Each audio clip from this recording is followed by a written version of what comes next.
The China and Africa podcast is brought to you in partnership with the Africa-China Reporting Project at Wits University in Johannesburg. The ACRP promotes balanced, considered reporting on Africa-China relations through innovative training programs held throughout the year. More information at africachinareporting.co.za. Hello and welcome to another edition of the China in Africa podcast, a proud member of the Syndicate Network from SupChina. I'm Eric Olander, and as always, I'm joined by Cobus van Staden, the senior China-Africa researcher at the South African Institute of International Affairs in Johannesburg, South Africa. A very good morning to you, Cobus. Good morning. Cobus, today we're going to pick up an issue that we have neglected really for the past 6 to 12 months to talk about the Africa-Asia wildlife trade.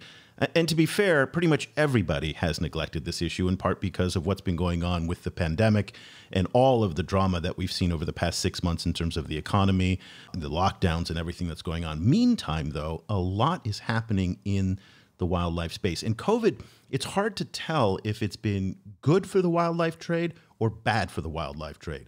So let me give you a few kind of data points and to set up our conversation today.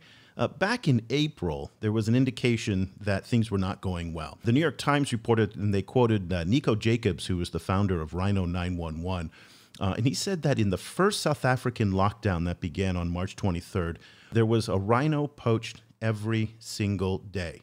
And that's in part because rangers in many of Africa's protected areas are also impacted by COVID, making it easier for the poachers to move undetected. So just as there was a lockdown for everybody else, it also impacted the rangers who were there to protect wildlife, and that increased the killing. Then, of course, the lockdowns themselves have created economic hardship for millions of people across the continent, and poaching animals is a proven way. Very, very easy way for people to make some extra income. Cobus, you've also talked about that when people are in need of food, that's the hunting increases in those situations as well. Now, the issue is getting those tusks, those horns, and those scales from Africa all the way to Asia, and COVID has also disrupted those trade routes. So one theory has it that organized crime syndicates who are behind all of this are simply biding their time, and they're just filling their inventories, and once the flights and ships really start to move again, then they'll be back in business again. So there are indications, Cobus, that because of the lack of travel, because of the lack of tourism, that has had a negative and adverse impact on the wildlife trade. But at the same time, because of the increased desperation, people are killing more. It's hard to tell really right now what's going on. What added another kind of layer of complexity to all of this is the fact that that pangolin trading was in at certain times kind of blamed for possibly transmitting COVID in the first place. So obviously it emerged in Wuhan in December, and wet markets in Wuhan were quickly blamed as a possible space where the transmission happened. And pangolin trade was particularly kind of blamed because pangolins were seen as a possible kind of vector species that helped to carry and facilitate the mutation of the virus. So so we've seen kind of increased controversy kind of around kind of wildlife trade in China as the COVID crisis intensified around the world. Now, China has taken a number of actions. We've talked about this on a previous podcast in trying to contain the wildlife trade. They've banned live animals in wet markets. They've also elevated the pangolin to a higher level of protection. Now, those are domestic pangolins, to be sure, but they have taken a number of actions. Let's get a perspective now of what's going on elsewhere in Asia, including in China. And we're thrilled to have James Compton, who's the Senior Director for Asia Pacific for the wildlife conservation group Traffic. And he joins us also right here in Vietnam. A very good afternoon to you, James. Good afternoon, Eric. Good afternoon, Cobus. Great to be here. It's fantastic to have you again. This is a topic we are not talking about enough, so we're very happy to have you join us to share a little bit of your insights from Traffic as to what's going on. So we talked about there's data points on both sides of this to suggest that there's some encouraging signs, but at the same time, some discouraging signs. Tell us a little bit about where we are in terms of the Africa-Asia illicit wildlife trade and how it's being impacted by COVID. Well, I think, to be fair, we don't know yet.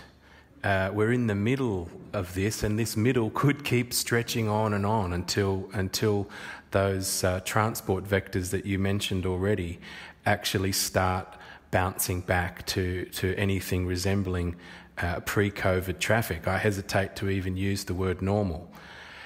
So we are seeing that wildlife trade is being taken with a lot more seriousness. As Cobus just remarked, the threat, at least for live animal trade, that was associated with the probable genesis of the SARS-CoV-2 virus, with coming from bats and with pangolins as a possible intermediary host that facilitated the jump to humans, that's definitely lifted the attention of health and wildlife officials globally. And I think no better examples than the reactions of China and Vietnam in particular in this region.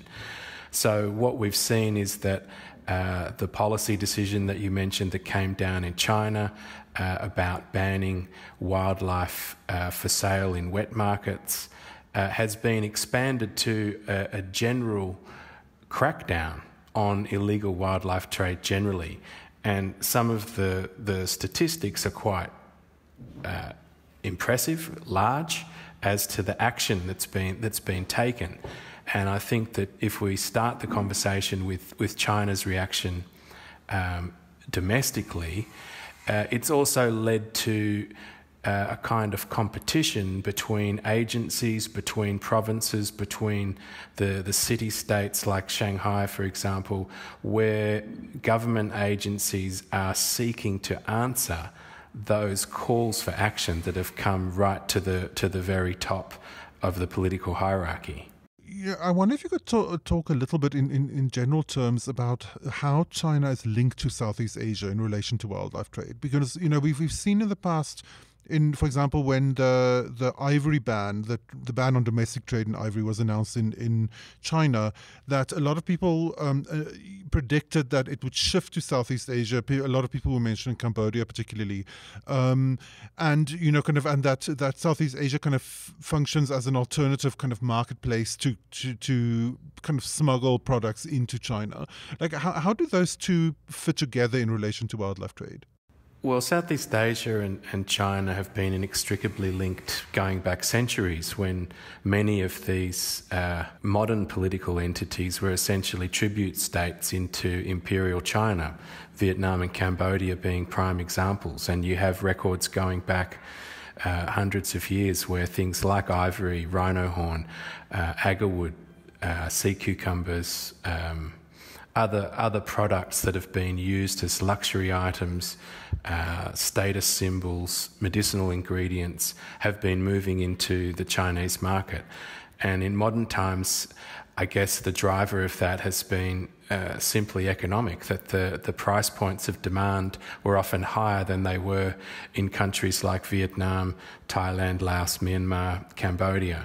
So it's a link that runs across both animal and plant species and products derived from those. And I think that what you cite as the ivory trade policy shift in China, where the domestic ivory trade was essentially outlawed at the end of 2017, has seen a market shift. But it's not to say that ivory has disappeared from China altogether. It's illegal, but it's still available. So what we've been trying to do from Traffic's perspective is look at that. How does that continuing availability of ivory relate to what's available in Southeast Asia, in the neighbouring countries of the lower Mekong? And I think that what we've seen is that, yes, the availability has reduced, the prices have reduced in China itself.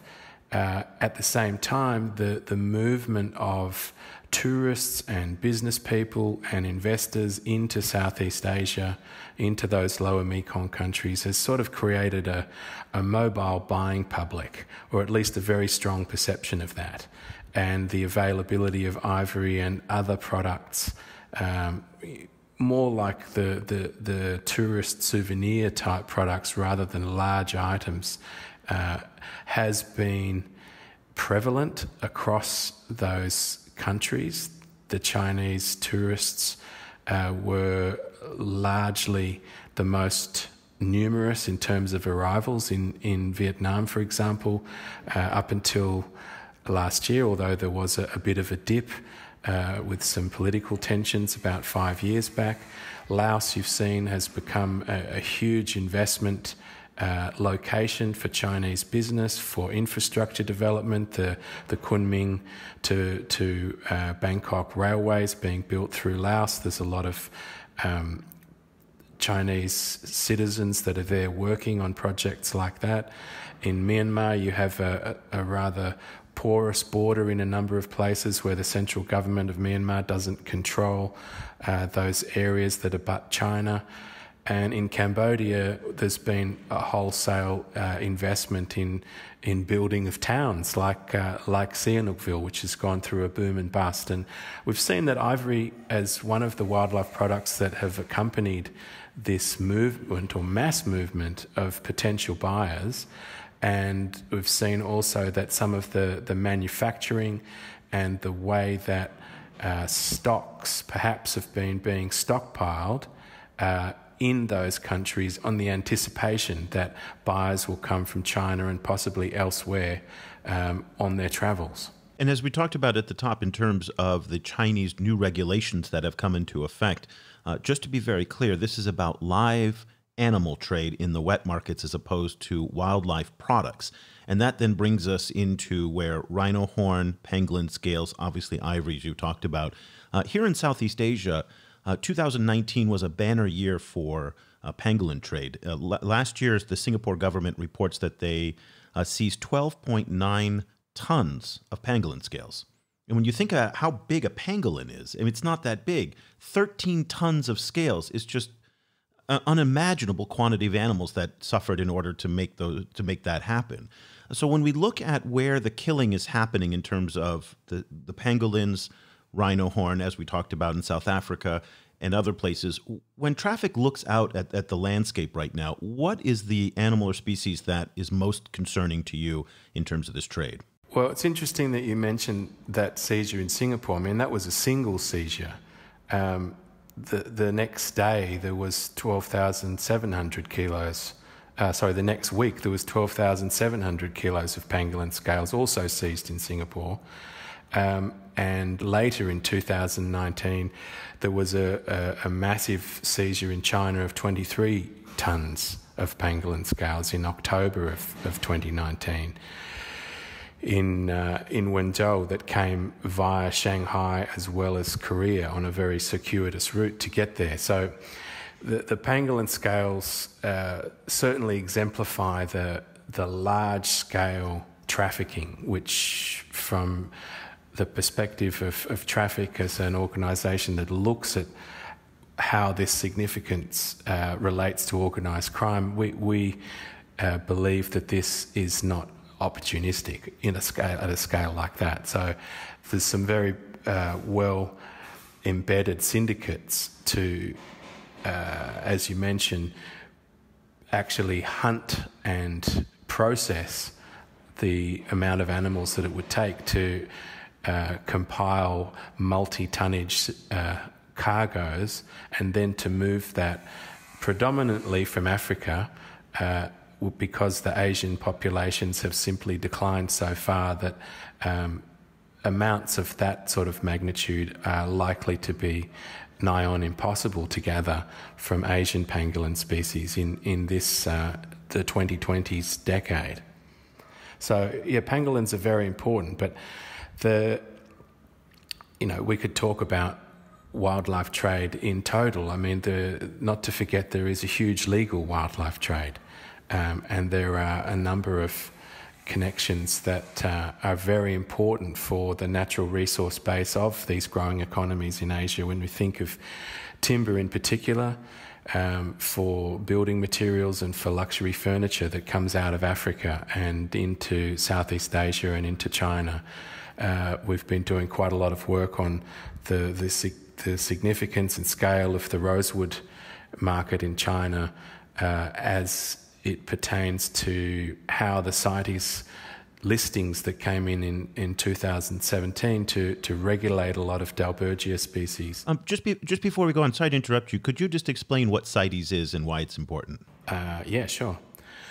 So a lot of the wildlife trade can be defined in international terms as either legal or illegal, depending on how the species is listed under the Convention on International Trade of Endangered Species of Wild Fauna and Flora.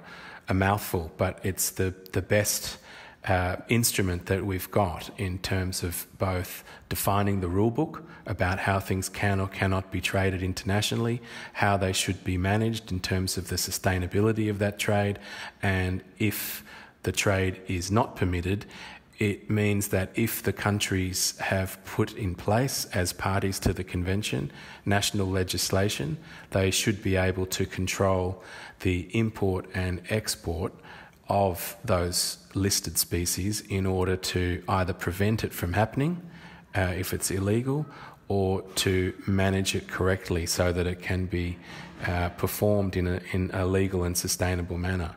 So it's a really important consideration with how we talk about wildlife trade, because it does, in its legal form, provide a whole lot of incentives to local and national economies and to the management of some species so that the populations can be managed within sustainable limits, but allow that offtake for commercial benefit. Kind of shifting a little bit to, and I'm sure we'll return to it, from the trafficking networks to the consumption of these products, and I'm particularly thinking of pangolin scales in this case. Tests have shown that pangolin scales are mostly made of keratin, so it's essentially the same material as human hair and nails. And that it has very little kind of therapeutic benefit. But of course, as we've seen over the last while, it's very difficult to combat kind of disinformation by telling people that what they believe is wrong. And it's certainly very difficult when it comes to medical issues. It's like when people are in the market to buy medicine, then they frequently not particularly in the market to listen to why that medicine is not helpful. So how does traffic target consumption, particularly in relation to pangolin scales?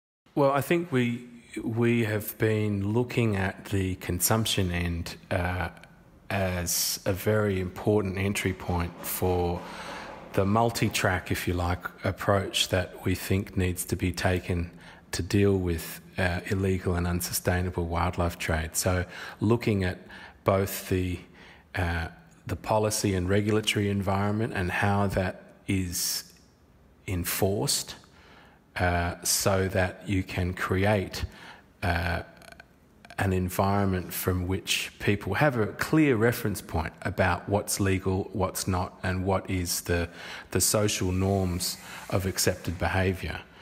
And to complement that, we've been looking at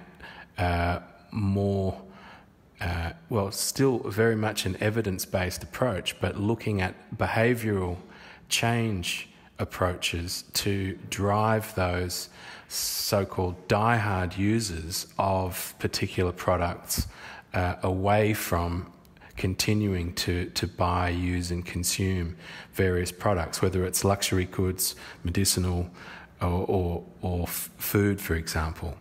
So we see that as an essential part of the toolbox. With respect to pangolins in particular, I think one thing is really important to remember is that pangolin scales by themselves may not be the total prescription of whatever formulation is being consumed by the ultimate end user. And a systems approach is probably equally important than an individual species-based approach when you're talking about traditional medicine. So traditional Chinese medicine is, echoed by some of the other Asian medicine systems. The Vietnamese medical system has a lot of Chinese reference points in it. And more than 80%, sometimes up to 85% of ingredients that are used are actually plants. So the medicinal plants element of these systems can't be ignored. And we've actually seen an interesting link to some of the changes that have happened in the current COVID environment that we could perhaps come back to later as it applies to plants. But looking at the systems, it's really about how do we work with the practitioners of formal traditional medicine, the hospitals that they work in, the dispensaries that they use to put together the prescriptions, and then there's also a kind of industry element, which is where patent formulations are made by commercial entities in the form of pills, powders, and other concoctions that are pre-combined for the end user. So looking at that system overall, how do we deal with something like pangolins as an ingredient, and particularly the scales that you're talking about, which are made from keratin? So we try to take a couple of steps back and look at, okay, well, if we're going to help solve this problem, it's really about looking at the law, looking about at the supply, because now the supply is essentially either stopped or whatever stockpiles are held are finite, and therefore it's almost like a gradual decline of any legal supply in a country like China, where there has been a stockpile accumulated over a lot of time. So there's work we need to do with the medicinal hierarchy, with the policymakers, with the enforcers, and of course with the consumers, with some of those behavioural approaches that I mentioned a bit earlier. Support for this podcast comes from the Africa-China Reporting Project at Wits University School of Journalism in Johannesburg. The ACRP provides reporting grants, workshops, and other professional development opportunities for both African and Chinese journalists. Follow the ACRP on Twitter at Wits China Africa or visit africachinareporting.co.za for information about grants and upcoming seminars.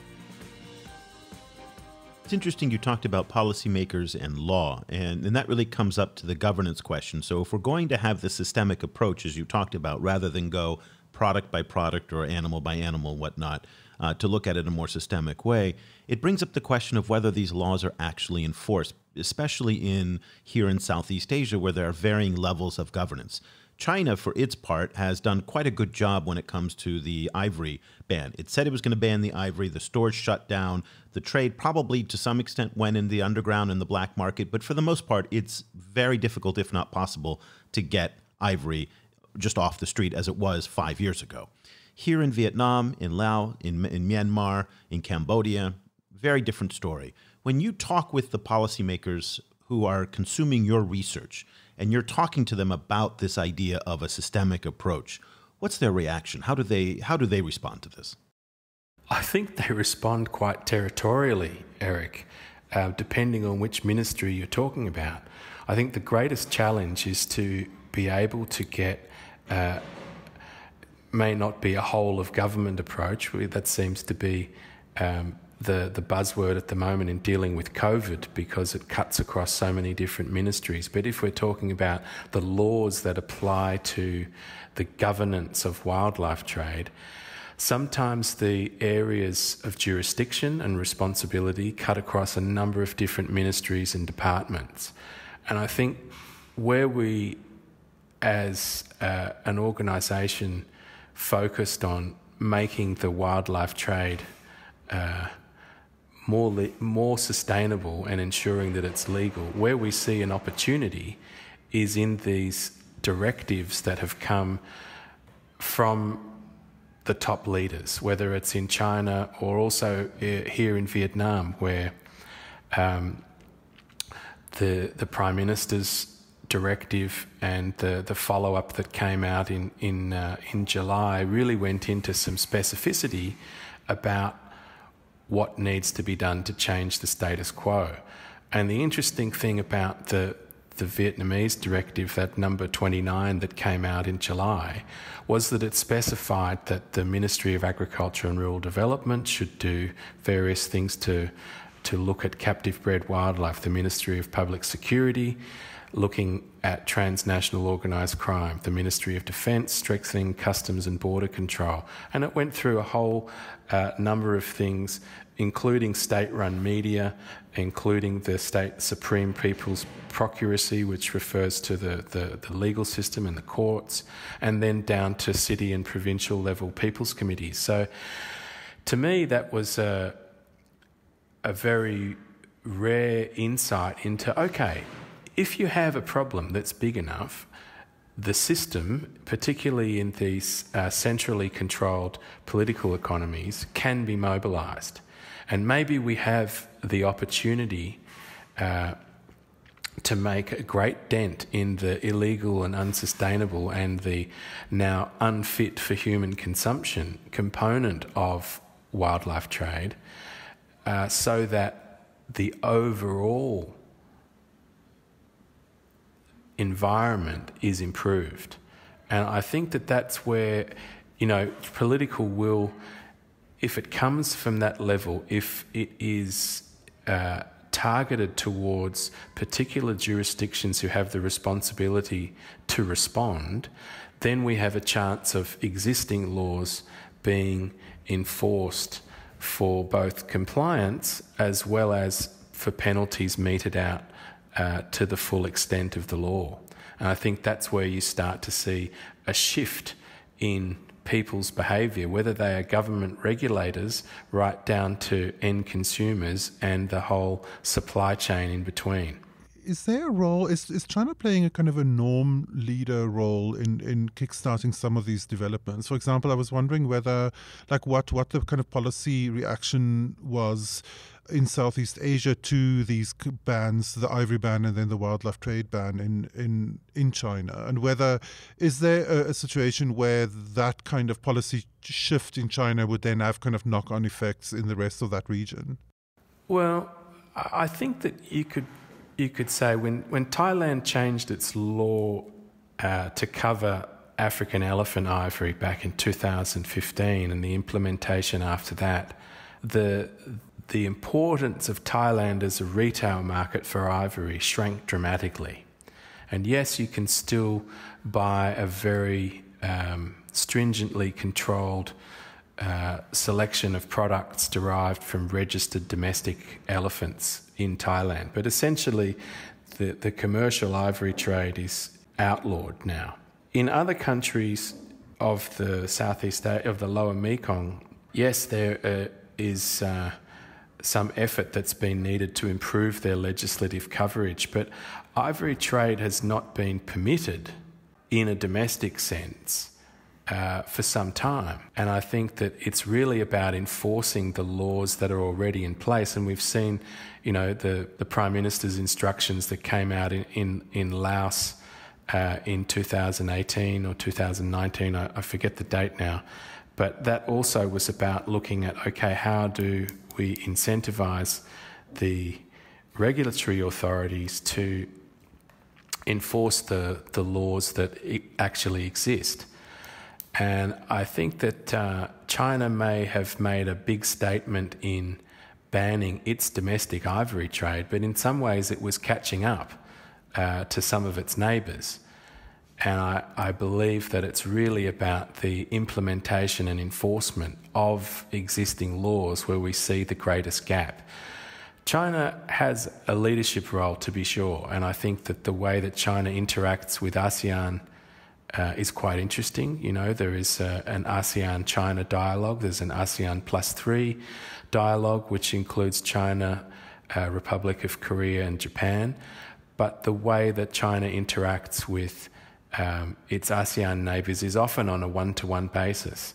So I think that the good policies in China and the interest that we see currently from agencies involved in wildlife management, in the customs administration and investigations of anti-smuggling are starting to catalyse opportunities for bilateral and multilateral cooperation on the illegal side of wildlife trade. And I think that the seizures that Eric mentioned earlier to do with pangolin scales in Singapore, there was a distinct level of cooperation between China and Singapore in the generation of intelligence that led to those seizures taking place. So I think that that's a really good indication of the potential of intergovernmental collaboration to target some of the problem areas of wildlife trafficking. So let's close our discussion just again where we started the talk in terms of whether or not COVID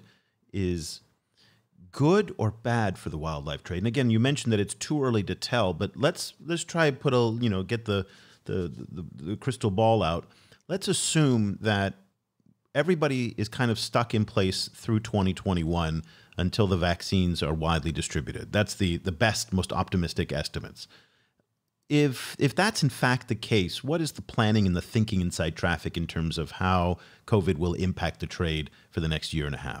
I think if we're to imagine the scenarios that might play out 18 months from now, we have to put ourselves in the shoes of the traffickers and think how they might operate.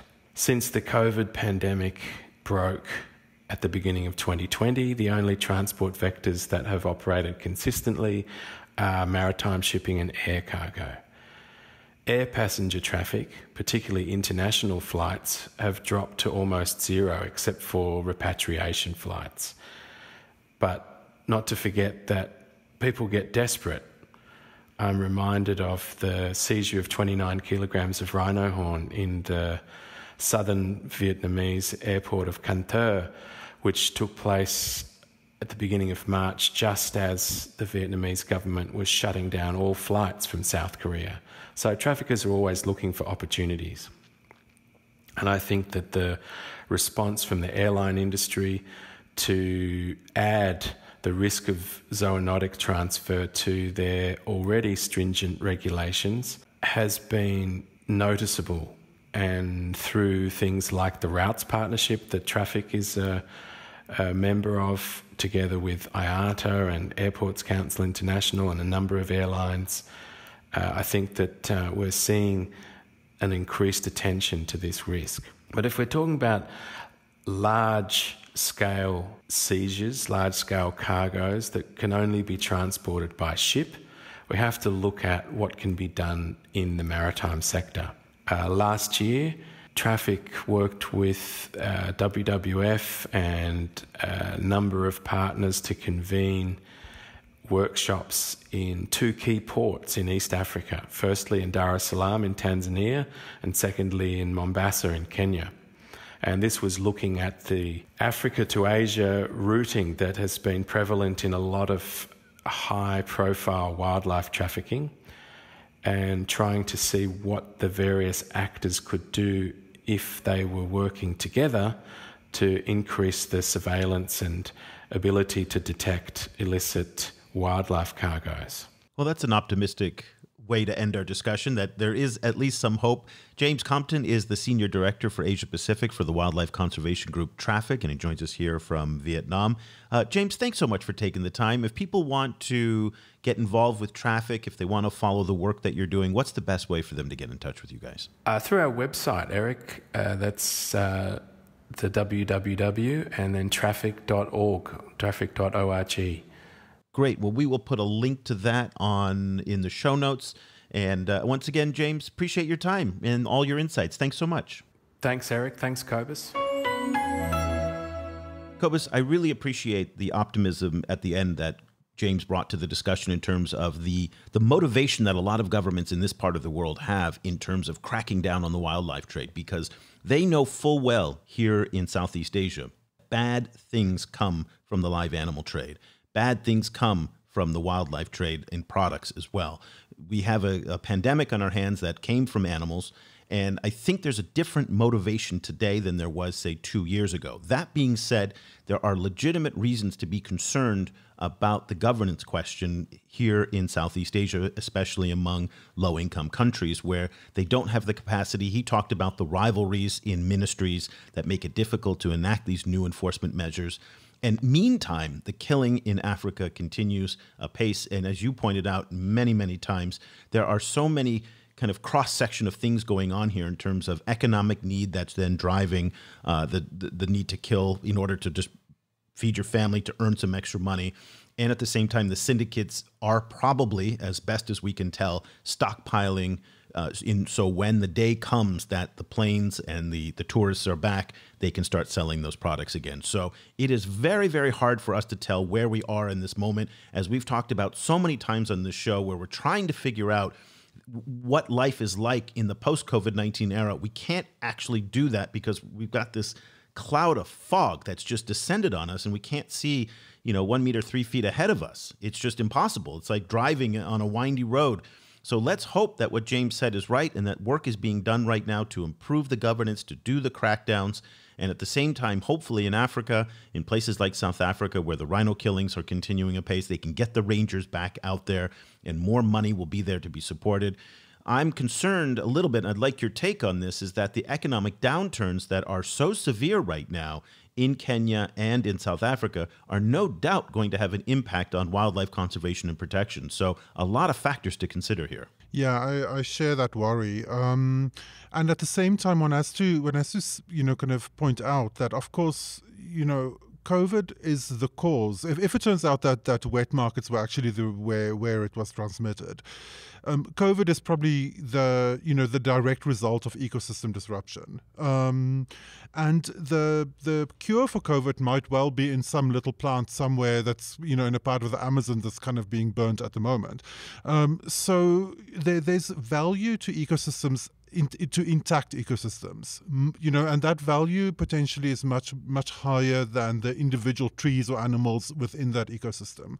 It's potentially much more valuable to have an ecosystem that works as a whole, because it might be delivering untold kind of solutions to future and current problems. And we're not even talking about the climate change impact of that as well. So there has to be a way to value ecosystems as a whole rather than to break them up into their parts and sell those off. And I think so there's a real conceptual challenge here beyond the kind of logistical challenge and dealing with policy and the mafia and so on. There's a kind of a challenge for the entire population of a country to think of those ecosystems as wealth, and wealth that keeps growing themselves, and particularly I think the real challenge is to try and kind of have buy-in, for where people actually benefit from those systems being preserved rather than breaking them up. And I think that's really where the challenge lies. Now, most of our conversation today focused on the traditional wildlife trade, rhinos, elephants, pangolins, and things like that. We didn't talk about donkey skins and fishing, which are other parts of this that are very, very important and also have an enormous impact on sustainability, both in Africa and also here in Asia as well, because the donkey trade is not something unique to Africa. We're going to have shows on both of those issues coming up in the next few weeks. We've got some very exciting guests to talk about China's distant fishing fleet and the impact that it's having on coastal communities in West Africa. So we're going to kind of expand on the wildlife and the animal trade, if you will, between Africa and Asia. So that'll do it for this edition of the show. This is a topic that we cover every day. I mean, I literally try to include at least one conservation, sustainability, wildlife story in our daily email newsletter because it is so important. And we're trying very, very hard to make sure that these topics don't get pushed aside amidst all of the other disruptions that are dominating the headlines, whether it's the U.S.-China standoff, Chinese engagement in the Middle East, COVID-19, and of course the economic downturn and the debt crisis that's going on. We believe firmly that these issues have to be discussed. They are very, very important to not only the China-Africa relationship, but daily life in Africa and as well here in Asia. So if you'd like to find out more about what we're doing on our newsletter, go over to our website, chinaafricaproject.com/subscribe. Get it for $3 for 3 months. Try it out. See if you like it. We'd love for you to become part of our global community of readers. We're very excited about how quickly it's growing and how people are talking about it and sharing the stories. So thank you to all of our current subscribers. And for those of you who haven't yet signed up, we hope that you'll do so today. chinaafricaproject.com/subscribe.